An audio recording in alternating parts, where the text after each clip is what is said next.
AI is taking over every domain of cognitive work, every field that requires intelligence. AI is on it. But there are some types of intelligence, higher intelligences, spiritual types of intelligence, which AI cannot touch. And you can actually learn how to access those higher types of intelligence. Find out more and how in this video. All right, folks, in this video, we're going to discuss 4 things. So first is, what is spiritual intelligence, right? How is it different from regular intelligence? Number 2, what are the types of spiritual intelligence or higher intelligence that exist? And why can AI not touch them? Why can AI not just simply emulate them or reach them? And number 3, we're going to look at the future of the spirituality versus AI, or humanity versus AI even scenario, right? Because that's going to play out based on what we're discussing in this video.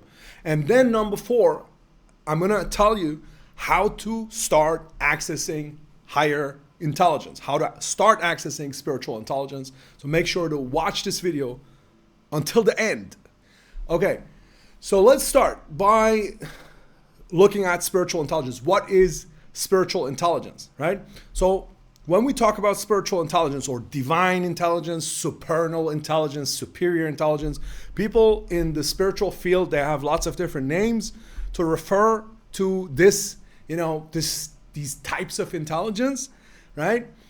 And when we're referring to these, what we're not talking about is the ordinary types of intelligence that have been classified and that have been basically named, and the ones that you hear about these days a lot, especially, for instance, emotional intelligence. Emotional intelligence is a big hype right now. It's en vogue, especially in the workplace if you're working. So I'm sure the latest buzzwords in your workspace is going to be as well, like, we need to develop our emotional intelligence, right? And then there's these other types of intelligence as well. And all of this, these ordinary types of intelligence, it goes back to the work of a guy called Howard Gardner.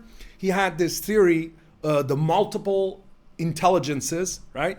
Where he basically classified 8 first and then later 9 types of intelligence, but they're all ordinary intelligence, what I call ordinary intelligence. I'm telling you in a second what this is and how it's different from spiritual intelligence. But basically you classify there everything from logical, mathematical, spatial intelligence, musical intelligence, even interpersonal, which is emotional, even gardening, like natural intelligence is its own type there in this taxonomy. And all of these types of intelligence, right? Basically going beyond just the basic IQ. I'm sure you know about IQ. IQ is just the basic functional, instrumental type of intelligence. Like, can you solve this problem in a short time? Yes, no. Then you have a high IQ, right? But all of those other types of intelligence that I just mentioned, they've been added to make the picture more complete. Yet all of those are types of intelligence that everybody can access. Anybody has basically already without having to do anything for it. Everybody has some spatial intelligence, even if it's very low, right? Everybody has some interpersonal intelligence, even if they're really awkward in social situations, right? So basically the ordinary types of intelligence, everybody has them already. You don't need to crystallize them or develop them. You don't need to evolve and become something, right? Now, the spiritual types of intelligence, they're all based on this idea that you need to do something in order to get them. It's not something that already everybody normally or necessarily has, right?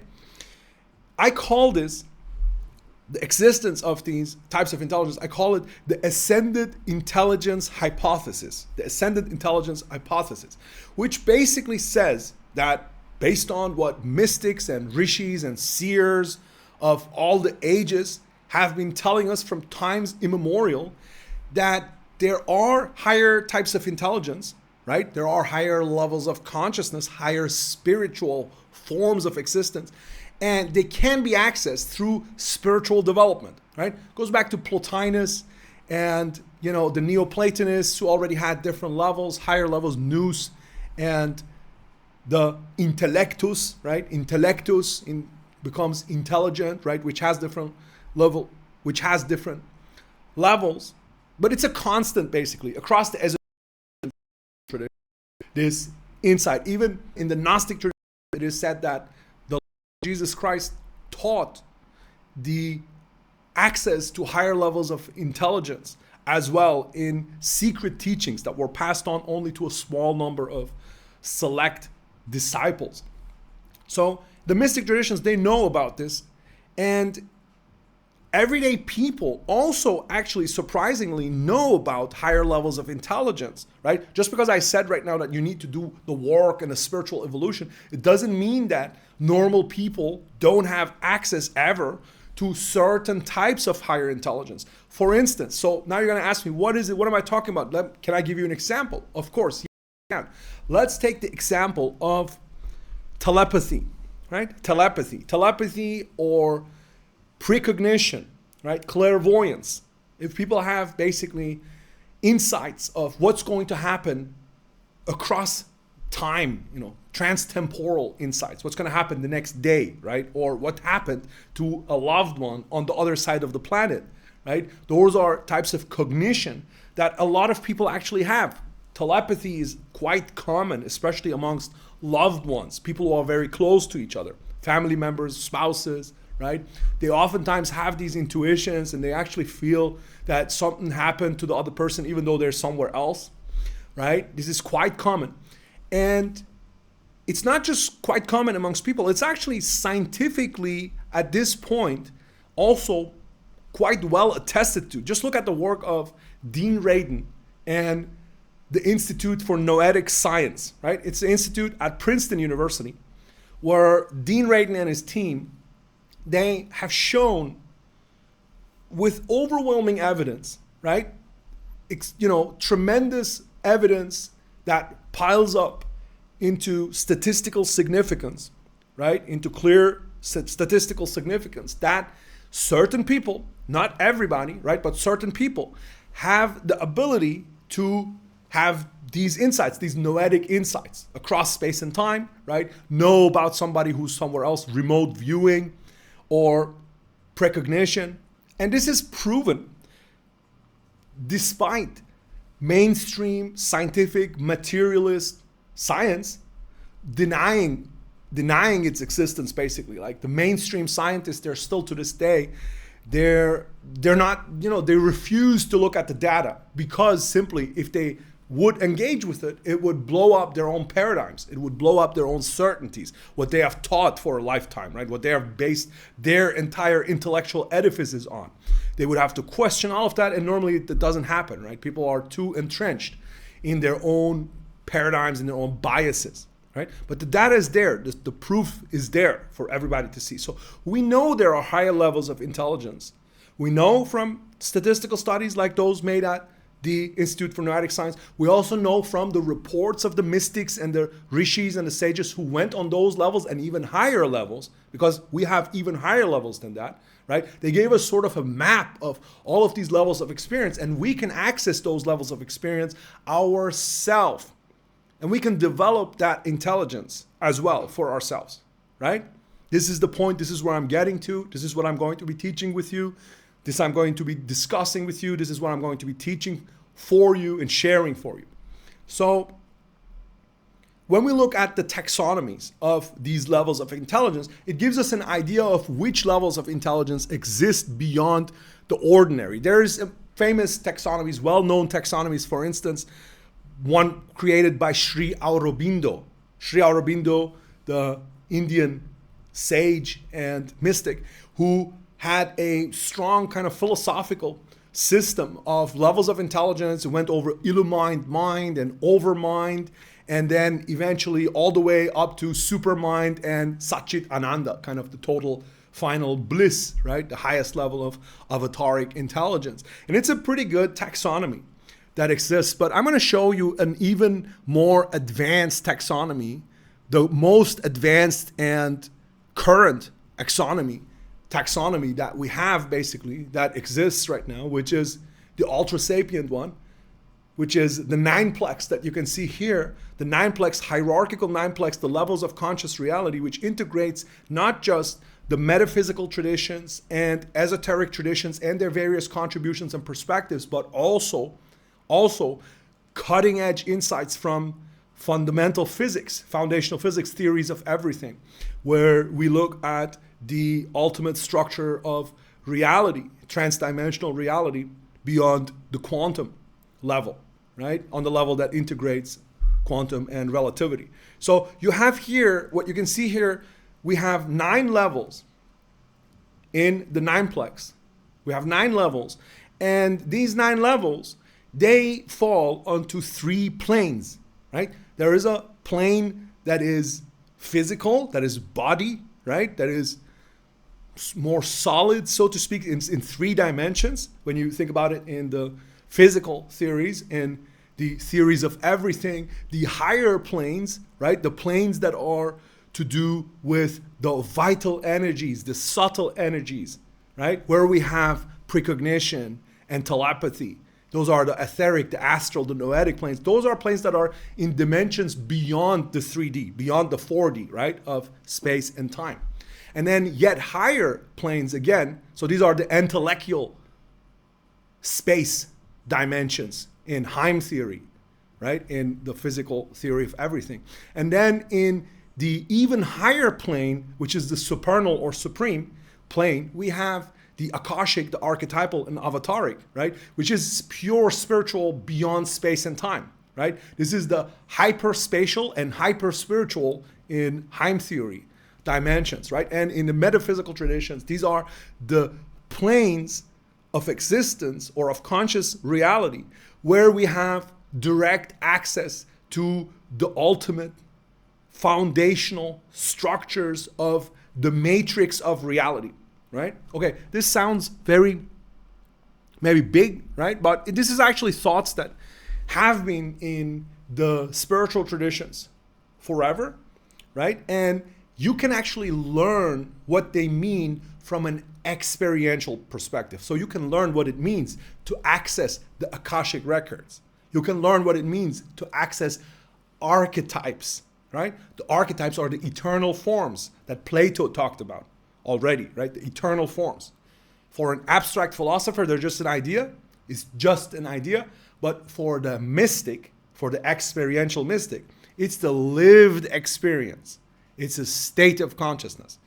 It is an activated intelligence within your system of intelligences that makes up you.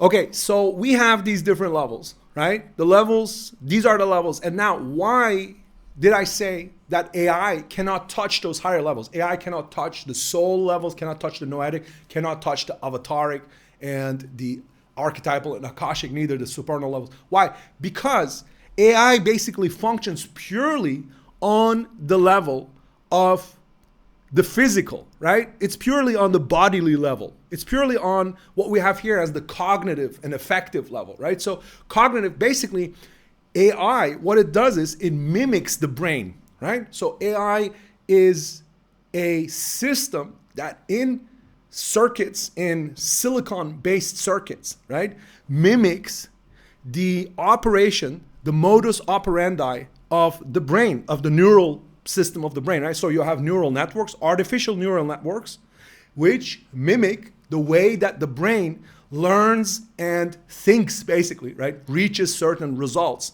through, in the brain, it's firing signals through synapses that then, conform and coagulate and converge into certain structures that are self-replicating, that evolve, right? That are self-learning.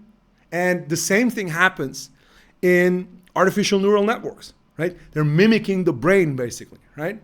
So effective won't be so difficult to add, even though we haven't yet AI that can also emote completely, but it won't be difficult to add. But AI doesn't go beyond that. AI does not enter into any of the higher planes. It does not enter ever into the higher planes, right? Can't do it structurally. So AI, it stays by necessity, it stays on the level of the physical, right? Everything that happens on the level of the physical, cognitive intelligence, right? You learning stuff and putting it together, doing it with your brain, thinking, understanding, everything AI will vastly outdo you, right? AI, you have no chance. We have no chance, right? AI will vastly outdo all of us, right? And AI is currently expanding faster and faster. It's going from weak AI to strong AI, right? Where it can do complex tasks, right? And then from strong AI, the next step is artificial general intelligence. At the point where AGI is reached, which is not far, right? It could be 2030. It's a good estimate done by a lot of, different measures that you can look at it. But it doesn't actually matter exactly when it happens. It's not far in the future. When AGI is reached, artificial general intelligence, AI will be better at every activity than a human, and every activity that you can do by using your ordinary intelligence. All of those 8 types of intelligence or 9 types of intelligence that I talked about at the beginning, AI will outdo all of us. And then once it reaches AGI, from AGI to ASI, to artificial superintelligence, it's just a short step, right? It's just a short step. There's this thing called there's kind of this runaway acceleration where AI basically, as soon as it starts to work on itself, right? It starts to use its own resources to improve itself, right? You have suddenly going to have basically thousands of Nobel Prize winning scientists simulated by AI, improving AI, right? All within the AI. And then it's going to just very quickly go into artificial superintelligence. Its cognitive capacities are going to vastly outdo everybody, right? Everybody. And this is actually where we have a problem where spiritual intelligence can play an important role. Now, a lot of scientists are understanding that we're going to have a problem. Not just scientists, scientists have warned of this. Marvin Minsky and, all the AI scientists, they've been warning of something called the control problem, right? And nowadays, the most important AI scientists, they're thinking about this, right? They're trying to figure out how to control an artificial intelligence that's vastly more intelligent than us, right? And people like Elon Musk have warned against, warned of this danger coming up. What are we going to do? And obviously you have the Terminator and the Matrix and all of those dystopian visions. What happens if AI gets vastly smarter, right, and turns against us, right? And this is a real problem because of something called the alignment problem. The value alignment problem, right? So we cannot make sure that this vastly more intelligent system is going to have the same values as us. What if its value system is different? What if its value system does not include humans continuing to live, right? And what do we do then, right? We can't outsmart it. It's vastly smarter than us, right? So, and by that time, it's going to have control over all systems on Earth because just by the necessities of capitalism, right? If you want to outdo your competitor, you need to have the smartest system possible. So you're going to give it to AI, right? So just by that necessity, all the systems on Earth are going to be run by AI, right? Including all banks and all military and all life support systems, basically, supply chains and so on. And AI noticing at that time, or seeing that it doesn't need us anymore and already has control over the whole Earth, that is the problem that people are discussing basically as the control problem. And this is why we get this whole idea, AI versus humanity. But people have not necessarily understood or thought this through yet. First of all, they have not understood that spiritual intelligence and spiritual capacities of humanity cannot be replicated by AI. This has been flying under the radar for AI scientists, right? Because AI scientists tend to be scientific materialists. They're working within that paradigm that only accepts those regular types of intelligence, right? Some exceptions exist, actually. Ben Goertzel, shout out to Ben Goertzel, very smart man. Very smart man at the forefront of AGI research, has a great project, Singularity, great crypto project as well.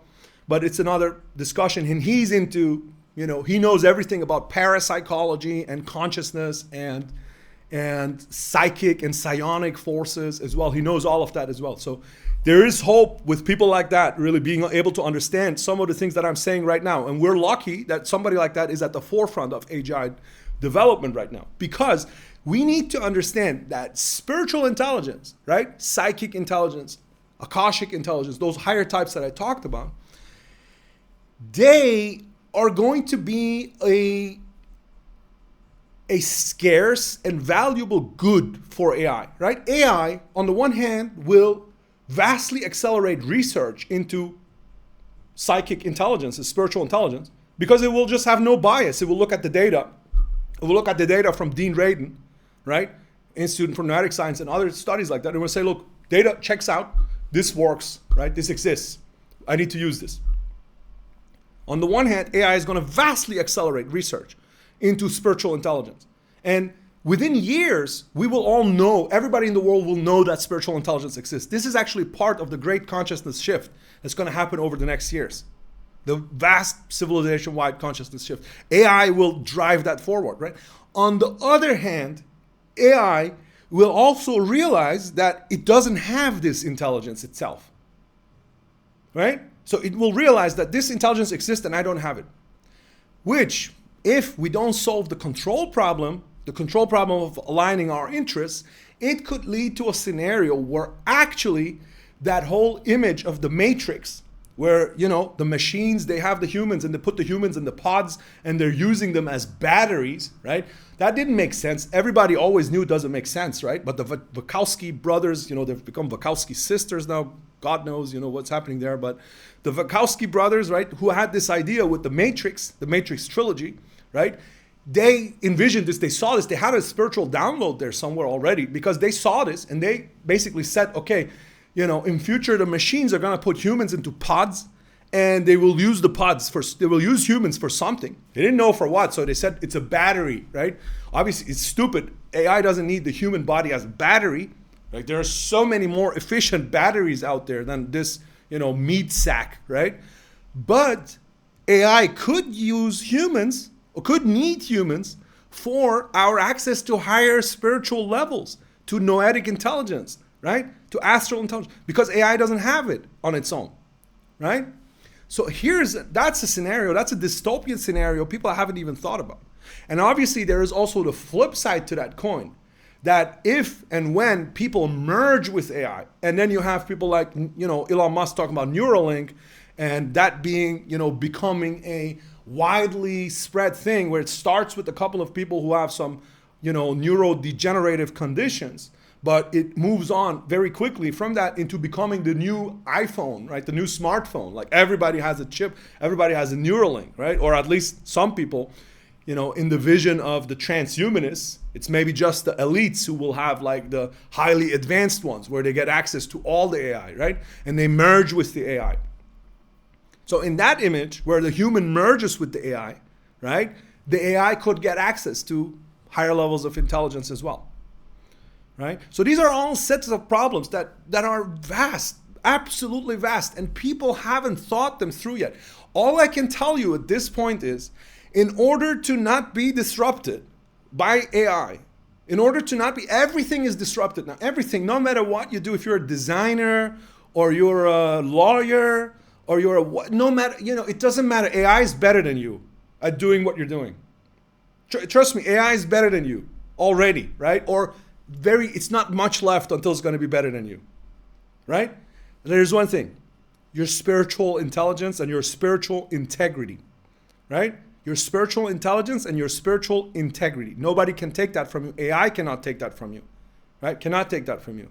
And it's going to be more and more and more determining for who you are and what your standing is in this world and what you can contribute to the rest of our evolution as a species. It's going to come down to that. So work on it. Work on this development of your higher spiritual faculties. Now, I told you I'm going to tell you as well how you can do this and what this is, you know, how we can do this. Obviously, we need a whole science. It's a whole science. We need vastly more, you know, time and effort and you know, it's a whole another series of content and workshops and videos. But I'm telling you a little bit already. So we have 3 levels. The 3 planes, right? We have the physical plane, we have the vital plane, and we have the supernal plane, right? So these are the 3 planes. Each one of them has 3 levels. So we have 9 levels eventually. On the cognitive plane, where you're thinking, on the physical plane, where you're in your body and thinking with ordinary intelligence, you understand, right? You're understanding. That's what you're doing when you're dealing with any thoughts, any normal thoughts, ordinary thoughts. You're thinking about something, you're understanding, you're feeling, you want to understand your feelings. You want to understand your feelings, you need to understand your instincts, you need to understand your thoughts, right? But if you want to transcend that level and you want to go on the level where you're receiving psychic and psionic information from the environment, from the world, right? If you want to go on the level of the astral, right? Etheric and astral, what do you need to do? You need to basically start to understand. You need to start to understand. Okay? Understand. Go from understanding to understanding. And what is this? How do you do this? Well, you need to switch off the cognitive apparatus. This is what all the spiritual traditions teach as stillness, right? Stillness, there is a clear correlate in the brain. It's called transient hypofrontality. It means the frontal cortex switches off, right? Switch off the cortex. You go into complete stillness. Once you go into complete stillness, brain switches off. And you're able to receive, right? Receive. And then there's other techniques, there's other practices that you have to do to make yourself open gradually to receive the thought forms, the images. They are images. They're not anymore thoughts. They're thought forms, right? Thought forms and images on the astral plane. The intuitions, the higher intuitions, right? They are kind of etheric. They have an etheric quality to them, right? They come at you. They come at you. And they are coming at you. In dreams, you have sometimes the experience. Even people who haven't done much practice. In dreams, they have already experienced. But people who have a lot of practice, who have opened up those channels, they can receive at will, right? They can open up themselves and receive the images, right? So that's what you call clairvoyant. Somebody becomes clairvoyant. You need to understand. Not understand, but understand, right? And now we have an even higher level. From understanding, we move to overstanding. From understanding, we move to overstanding. In the physical dimensions, we're moving from the 5D, 6D up to the 7 and 8 and 9D, right? So we're moving, this is in Heim theory, right? In Heim theory, we have these additional dimensions. Fundamental theory of reality, theory of everything, right? So in the supernal intelligence, where we're dealing with spirit, with pure spirit, this is completely beyond space and time, right? In the soul level, where we're understanding, we're still dealing with transtemporal. It's from there. It's just connected across space and time, right? It's from somewhere else. It's from the other day. On the spirit level, this is eternal. This is completely beyond space and time. Right? This is completely beyond space and time. And here, the principle is called overstanding.